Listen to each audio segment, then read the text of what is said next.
गावाकडचे लोक होळीच्या दिवशी काय करतात माहित आहे, जतीपणे झाड दिसून पहिले त्या झाडाखालचे सगळं फुलं जमा करून ते नेतात घरी आणि त्याचा बनवतात भाऊ एकदम नॅचरल कलर.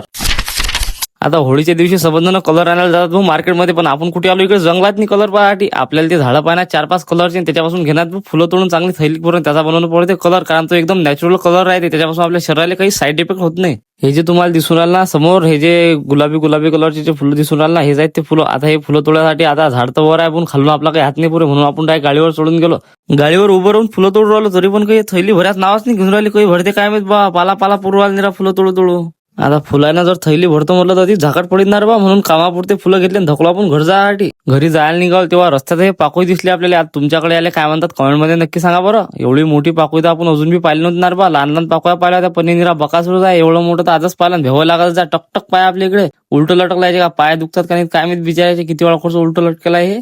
आता होळीसारखी होळीमधलं कुठे पाकोच्या नांद लागेल पुरते. घरी जाऊन पोहोचलो आपण गजान महाच्या चौकात नाही. इकडे आहोत, इकडे चांगली मोठी होळी पेटवली होती. गजान महाच्या मंदिराच्या मागच्या साईडलाच होळी पेटवली. होळी काही लहान नव्हती, चांगली मोठी होळी पेटवली होती. होळीचं दर्शन घेतलं, मग त्यानंतर गजान महाचं दर्शन घेतलं. आपण पोहोचलो डायरेक्ट कुठे, जागेश्वर महाच्या मंदिरात नाही. जागेश्वर महाचं दर्शन घेऊन आजच्या ब्लॉगला देऊ पूर्णविराम.